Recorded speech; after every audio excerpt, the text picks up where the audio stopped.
తర్వాత ఇంకోటి ఏంటి అంటే సాధన ఏ రకంగా చేయాలా, ఏ రకంగా చేయాలి. పండరీపూర్లో పాండురంగ విఠలుని యొక్క దేవస్థానానికి చాకోమేళా అని ఒక భక్తుడు వచ్చేవాడంట. మీరు ఆ దేవాలయానికి వెళ్తే భగవంతుడే ఆ మందిరం ముందు ఆ చాకోమేళా అనేటువంటి వ్యక్తి సమాధి చేశాడనమాట. భగవంతుడు స్వయంగా చేశాడు. సో ఆయన ఒకరోజు శూద్రుడు పుట్టుకతోటి మందిర ప్రవేశం లేదు. ఆయన మందిరం ఎంట్రన్స్లో నిలబడుకొని భగవద్నామ సంకీర్తన చేస్తున్నాడంట. ఆ ప్రధాన అర్చకుడు వచ్చి తోసేశాడు. ఏమో నామ సంకీర్తన చేసినంత మాత్రం గుళ్ళోకి నేను వదులుతామనుకుంటున్నారా, నేనేం వదలను పో ఇక్కడి నుంచి అన్నాడు. అప్పుడు చాకోమేళా అన్నాడు, స్వామి ఆ సూర్యుని కాంతి మీ మీద పడుతుంది, నా మీద పడుతుంది, నేను శూద్రుడినైనా కానీ ఆ భగవంతుడికి లేని తారతమ్యాలు మీకు దేనికయ్యా, నన్ను ఎందుకు ఇట్లాగా అంటారంటే, ఎక్కువ మాట్లాడకపో అని చెప్పి ఆయన తరుముకుంటాడు. ఆయన ఇంటికి వెళ్ళి దిగాలుగా కూర్చొని ఉంటాడు. భార్య వచ్చి అడుగుతుంది, ఏమంటే అట్టున్నారు, భోజనానికి రండి అంటే, నాకు భోజనం వద్దు అంటాడు. ఏమైంది అంటే జరిగింది చెప్తాడు. వాళ్ళ అన్న మాటలకి దుఃఖపడుతున్నావా, అందుకని భోజనం చేయనంటున్నావా స్వామి, ఏం పర్వాలేదు వచ్చి భోజనం చేయండి అంటే, లేదు లేదు నేను వాళ్ళ అన్న మాటలకు దుఃఖపడట్లేదు, వయసు అయిపోతూ ఉంది, ఇన్ని సంవత్సరాలు ప్రయత్నం చేసినా విఠలుడి దర్శనం అవ్వట్లేదు, దానికోసం నేను దుఃఖపడుతున్నాను అని చెప్పి ఆయన కూర్చొని భగవత్ నామం చేసుకుంటున్నాడంట. ఒక కాంతి ఏదో దగ్గరకు వస్తూ ఉందంట. పరిశీలనతో చూస్తే సాక్షాత్తు పాండురంగ విఠలుడు వచ్చి, నన్ను దర్శించలేదని దుఃఖిస్తున్నావా, రా నాతోటి అని చెప్పి తీసుకొని మందిరంలోకి వెళ్ళాడు. మందిరంలోకి వెళ్తే గర్భగృహంలోకి తీసుకెళ్తున్నాడంట. అప్పుడు చాకోమేళా అన్నాడంట, నేను అంటరాని వాణ్ణి స్వామి, గర్భగృహంలోకి నన్ను తీసుకెళ్తారేంటి అంటే, ఉన్నత కులాల్లో పుట్టి అర్హత లేనటువంటి వ్యక్తులందరూ ప్రవేశించి ఈ ప్రదేశాన్ని అపవిత్రం చేశారు, నీ ఉపస్థితం వల్ల ఈ ప్రదేశం పవిత్రమవుతుందని నేను గర్భగృహంలోకి తీసుకెళ్తున్నాను. అంటే ఎక్కడ కూడా చూడండి కులతత్వం ఇది లేదు. భగవంతుడు ప్రాముఖ్యత ఇచ్చేది పవిత్రతకే. వాడు ఏ కులంలో పుట్టినా ఏ మతంలో పుట్టినా వాడు పవిత్రంగా ఉంటే భగవంతుడు దాన్ని స్వీకరిస్తాడన్నమాట. ఆ పవిత్రతే భగవంతుడు చూసేది. అసలు భగవద్గీతలో కూడా ఎక్కడా కూడా కులతత్వం ఏం చెప్పలేదు. చతుర్వర్ణం మయా శ్రేష్టం గుణకర్మ విభాగస్య, పుట్టుక నుంచి అని చెప్పలేదు, గుణాలు, వాడిలో ఉండే గుణాలు, చేసే పనులు అన్నాడు భగవంతుడు. ఇవన్నీ అర్థం కాక మనోళ్ళు ఈ యొక్క సనాతన ధర్మం మీద మీరు కులాలు మతాలు ఏదేదో మాట్లాడుతూ ఉంటారనమాట. సో అటువంటిది ఏదీ లేదు. సో ఈ లోపల మంగళారతి సమయం అయిపోయింది. తలుపులు తెరిచారు అర్చకులు. భగవంతుడేమో విగ్రహ రూపంలోకి వెళ్ళిపోయాడు. ఈయనేమో చాకోమేళా అక్కడ నిలబడ్డాడు. వాళ్ళకి చాలా కోపం వచ్చింది. ఒరే నీచుడా, మందిరంలోకి రాకూడదంటే గర్భగృహంలోకి వచ్చేసావా, వేసిన తాళాలు వేసినట్టే ఉన్నాయి, ఎట్టొచ్చావు నువ్వు దుర్మార్గుడా, అది ఇది అని చెప్పి ఆ అర్చకుడు ఏం చేశాడు అంటే ఒక శాసనం రాసేశాడు. నువ్వు పండరీపురంలో ఉండడానికి లేదు, చంద్రభాగా నదికి అవతలి గట్టున నువ్వు జీవించవచ్చు, కానీ నది దాటి కూడా పండరీపురంలోకి రావడానికి అవకాశం లేదు అని చెప్పి శాసనం రాసేశాడు. ఇతడు వెళ్ళాడు. వెళ్ళి ఒక చిన్న పూరి గుడిసె కూలి పని చేసుకుంటూ ఉన్నాడు అనమాట. కూలి పని చేసుకుంటూ ఉన్నాడు.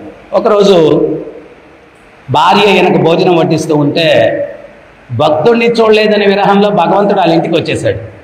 వచ్చేసి చాకోమేళా పక్కన కూర్చునేసి, నీ భార్యకి చెప్పు నాకు కూడా వడ్డించమని అన్నాడు.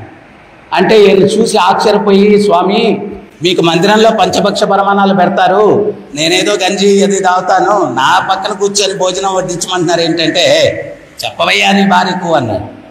ఆ భార్య స్వామిని చూసి ఆమె పెరుగుకుండ తీసుకొని వస్తూ తత్తరపాట్లో తట్టుకొని పెరుగుకుండ స్వామి మీద కుమ్మరిచ్చేసింది. కుమ్మరిచ్చేసరికి చాకోమేళా భార్య మీద ఆగ్రహించి, ఏం కళ్ళేమైనా పోయాయా నీకు, ఇట్లాంటి పని చేసావు అది ఇదని తిడుతున్నాడు. అదే సమయానికి ఆ ప్రధాన అర్చకుడు వీళ్ళ ఇంటి ముందు వెళ్తున్నాడు. ఆయన ఏమనుకున్నాడంటే ఆయన్ని తిట్టాడని చెప్పి అనుకున్నాడు. కోపంగా వచ్చేసి ఆ ప్రధాన అర్చకుడు చాకోమేళాని గుద్దాడు ముఖం మీద. కొడితే మధ్యలో భగవంతుడు అర్చకుడు కనపడలేదు. ఆ దెబ్బ ఎవరికి తగిలిందంటే భగవంతుడి బుగ్గ మీద తగిలిందనమాట. తగిలేసరికి భగవంతుడు వెళ్ళిపోయాడు.